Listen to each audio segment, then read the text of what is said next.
esperar um milagre é que toda a liturgia hoje nos mostra. Impressionante que estamos falando de uma primeira leitura e de um evangelho que tem alguns elementos em comum. Vejamos. O grande milagre que acontece na primeira leitura, muitos aqui, quem acompanhou a leitura de Elias no rádio? Muito bem, nós fizemos a leitura orante. E impressionante como as pessoas partilhavam que não conheciam Elias. E de repente Elias na gruta, Elias em vários momentos, houve uma identificação. E Elias aqui está na casa de uma viúva. Viúva significa um tronco que não terá condições de novamente florir. Uma viúva significa uma ruptura. O fato dela estar viúva significa que socialmente, politicamente, mesmo na religião, é um tronco tolhido, uma vida interrompida, muito forte, e teria que ser escorada, amparada pelos filhos. Pois bem, Elias está numa situação onde Acabe e toda a região estava perdido. Perdido em quê? Perdido na fé. E Elias é o início do profetismo. E ele vem para resgatar no povo a fé em quem? Em Deus. O que acontece? Ele vai na casa de uma viúva. Ele encontra uma mulher miserável. Tanto que o texto, um pouco antes, diz que a mulher, Elias diz, me dá água. A mulher disse, mas Elias, não tem não. Não, eu quero pão. E a mulher diz, Elias, se eu estava indo fazer o pão para mim e meu filho e depois morrermos de fome e sede. E ainda você me pede o último punhado de pão que eu tenho? Elias falou, dá-me. E nunca mais cessará tua farinha e teu óleo. Em Deus espero um milagre. Veja, e a mulher deu o pão,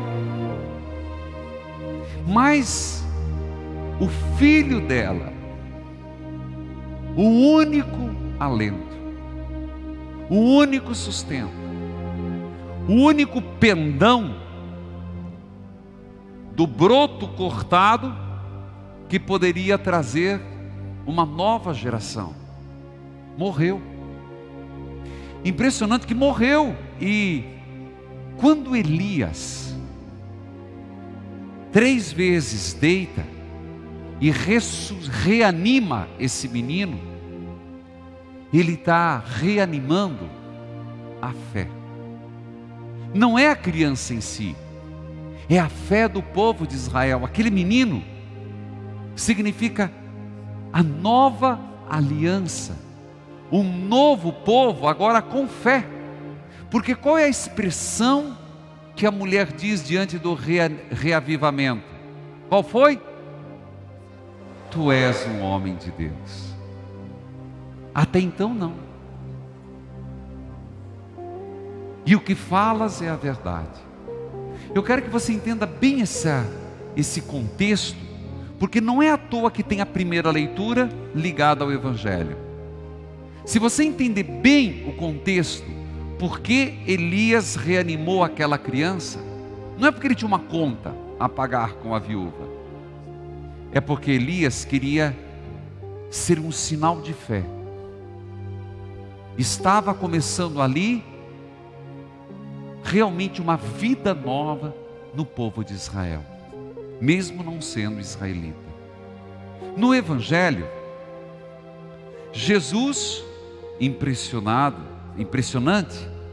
ele vai à cidade de Naim. Ele encontra um cortejo. Quantos cortejos Jesus não teria encontrado.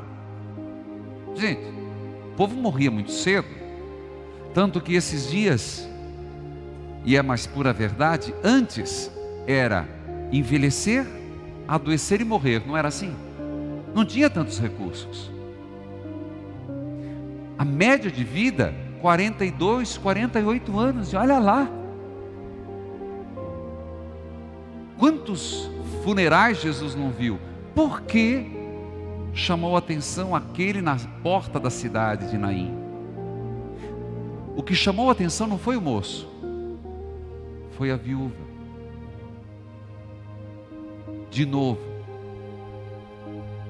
um tronco cortado, uma fé decepada, uma pessoa perdida nas suas esperanças. E quando Jesus diz: jovem, levanta-te, Elias: Senhor, eis o menino. Jovem, levanta-te. Está aí o chamado à fé.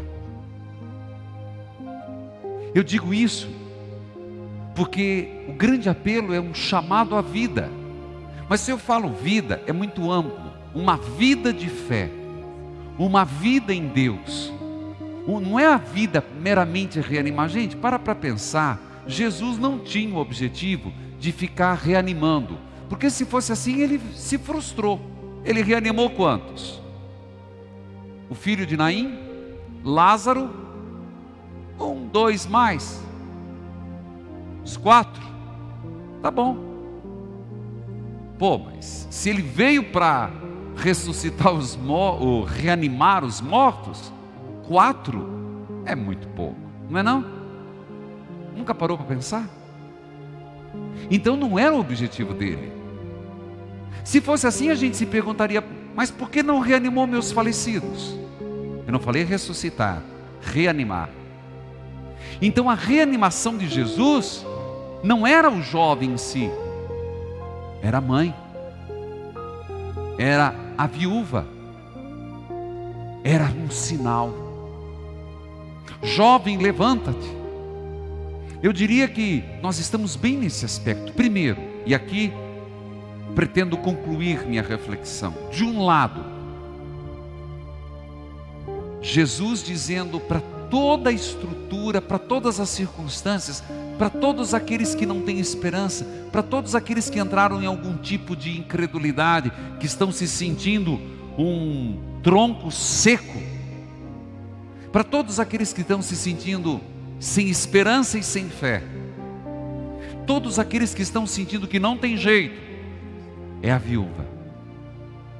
O Senhor está dizendo: eu posso.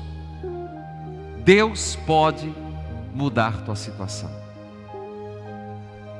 Impressionante que a palavra viúva, muitas e muitas vezes, aparece no sentido de Israel, a desposada de Deus.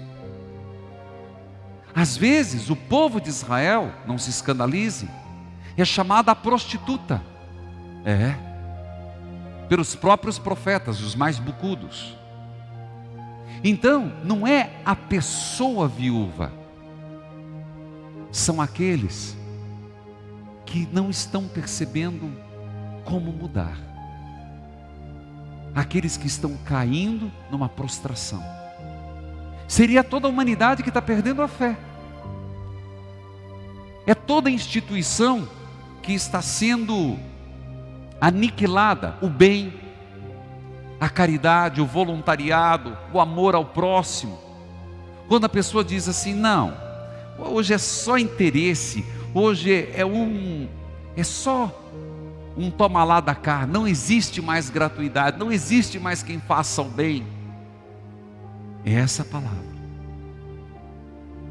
Num segundo contexto, jovem, levanta-te, se aplica a todos os jovens de hoje.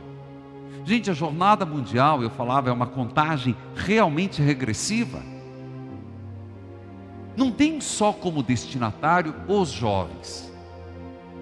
Jovem, levanta-te é um apelo para que todos nós entendemos gerações dos 80, dos 90, geração recente. Levanta-te da morte. É a geração mais recente, é a geração dos adolescentes, dos jovens. Levante dessa tecnologia que não leva a nada. Levanta-se um pouco mais na fé, na confiança, na esperança. Deixa de ser um tanto robozinho ou viver eternamente num caixão mortuário. Você percebe que é um apelo para a nossa própria juventude, para a igreja e para a família, para um olhar para o jovem que morre. Quando eu falo jovem, você tem que pensar nos teus filhos, nos teus sobrinhos, nos teus netos. Esses dias, uma pessoa me disse assim: ai padre, quando fala jovem é muito difícil. Aí me veio, todos temos sobrinhos, primos, parentes. Quando fala jovem, pensa nos teus. Começa a perceber como eles estão precisando de levanta-te, jovem, e retoma a tua vida. Levanta e retoma a esperança. Levanta e retoma a história. Está precisando dessa decisão. Então a mensagem do Evangelho de hoje atinge tanto a viúva quanto o rebento, o filho. Tanto a geração do passado quanto a geração do presente. E em ambos os casos é vida que nasce, é milagre que acontece, é transformação. Em Deus espero um milagre, me aproprio da graça, Senhor, tomo posse da cura.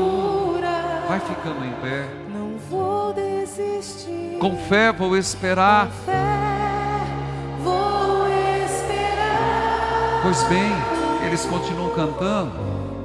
Hoje você se identificou mais com quem? A viúva?